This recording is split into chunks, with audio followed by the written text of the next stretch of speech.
নাটক করে গোবরকারী থেকে তারপরে আপনারা তার বিল্ডিং ভেঙে ফেলাইতেছেন, এই বিষয়ে আপনার অভিমত কি? বিল্ডিং যে ভাঙতাছি ওটা তো আপনারা স্বচক্ষে দেখতেছেন, বিল্ডিং কোনোদিন ভাঙা। তারপরে যে গোবর টবর, তারপরে গোয়ের লাতা টাতা এগুলা যে আপনার কথা কয়, এর আগেও কইছে পুলিশের কাছে যে চুলা আমাদের পায়খানা করে দিই, একটা মানুষের মান সম্মান নিয়ে টানাটানি করতেছে। এইটুকু আপনার অভিমত? এইটুকু বলতে কি, আমার মেম্বার চেয়ারম্যান আছে, এলাকার লোক আছে, সে তো অভিযোগ করতেছে যে আপনারা অত্যাচার করেন, নির্যাতন করেন, সেই কারণে এখানে টিকতে পারতেছে না, এবং সে তার যে 2% জমি সে প্রধানমন্ত্রীকে লিখে দিবে। এই বিষয়ে আপনার অভিমত কি? আপনাদের নামে যে অভিযোগ করতেছে যে আপনারা তাকে মানসিক ভাবে টর্চারিং করেন, বা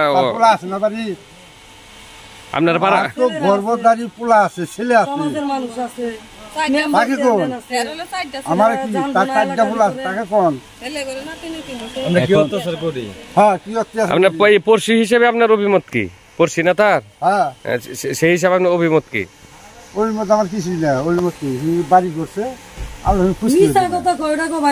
বুঝলেন না, মাথা তার শেষে পোলার আর যে কইলো যে আমরা যে ফটো করলাম, গলা দিয়ে মারমো, তোর এই না করতে আছে, তাহলে মানুষ মান আছে না?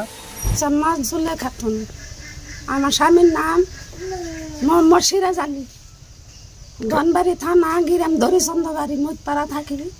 আমার একটু জমিন, আমি বসত বাড়ি করি, মানুষের অত্যাচারে আমি থাকা এলাম না। আমার মা প্রধানমন্ত্রী শেখ হাসিনা তার নামে আমি লিখে দিন। হ্যাঁ, আমার এই কথা জানি প্রধানমন্ত্রীর কাছে যাই শুনছি। আপনার স্বামী জীবিত আছে? আমার স্বামী মারা গেছে। আপনার ছেলে সন্তান, মেয়ে সন্তান আছে? মেয়ের সন্তান না, মেয়ে নাই, ছেলের সন্তান হেরা থাই কেমন নাই।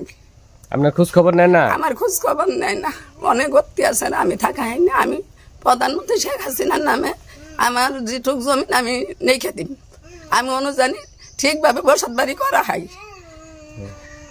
শেখ হাসিনার আপনি ভালোবাসেন? হ্যাঁ, আমি শেখ হাসিনা ভালোবাসি। আমার কেউ যুক্তি দেয় নাই, আমার অন্তর হয়তো আজাব করতে করতে আমি আমার মনটা গেছে। আমি আপনাদের কাছে আসছি যে আমার এই রেহার কাছে পৌঁছাইয়া দিন।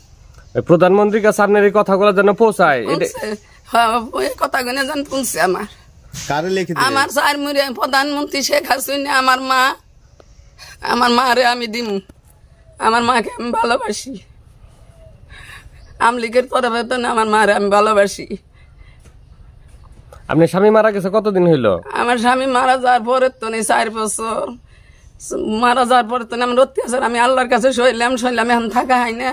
আমি একটা জাতীয় মুসলমান, আমি নামাজ উজা পড়া হয় না, ঘরে 4 মিনিট শশু দিয়ে হয় বের কাছে। আমি কত দৌড় ভারি, কই হেরা কিছুই কয় না, কয় হুই দেয়, কয় না হুই দেয়, কয় কেউ যায় না। চেয়ারম্যান, বাবুল চেয়ারম্যান যায় না, মেম্বাররা যায় না, ভাতাবাসীরা যায় না, সমাজের মানুষও কেউ যায় না আমার গুড় দিয়ে, কয় না হুই দেয়। আপনার আশেপাশে আপনার কোনো খোঁজ খবর নেয় না? না, কেউ নেয় না।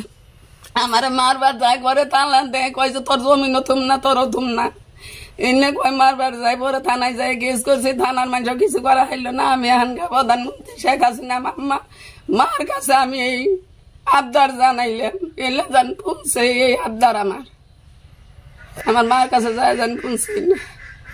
এটাই আপনার সর্বশেষ কথা? এটাই সর্বশেষ কথা। আমার মা জানি আমার অনুকি ভাই থাকি, আমি বসত বাড়ি, আমার মা জানি আমার করায়, আমি কি ভাই বসত বাড়ি ওই জায়গায় থাকি। আমার মা জানি না জানি বিচার আইনে তো কইরে আমার ওই জায়গায় টিকায় আমার মা আমারে, আমার এই আবদার আমার মা শেখ হাসিনার কাছে, ওরা আমার মা, ওরা আমার মা। তাহলে জমি লিখে দিবেন? আমি জমিন শেখ হাসিনা প্রধানমন্ত্রী আমার মা নামে আমি দিয়া দিব। প্রধানমন্ত্রীরা আপনার খুব বেশি ভালোবাসেন? আমি ভালোবাসি, আমার অন্তরে তো আমার কেউ যুক্তি দেন নাই। আমি বিষ খাই বাসটা নাই, মোর মনে আমার মার কাছে বিচার আমি দিব। আমি যেন ওই জায়গায় বসত বাড়ি করে যাইতে পারি, যে 2 দিন বাঁচি। আমি মাসে মাসে মার জন্য কোরআন খতম দিব, আমি মেসেজ করে পাঠাই দিব মাসে মাসে। আমার এই উত্তম বিচার করলে পাড়াপড়শি আমার কেউ দেখলো না, মাদ্য প্রধান, চেয়ারম্যান, মেম্বার কেউ না।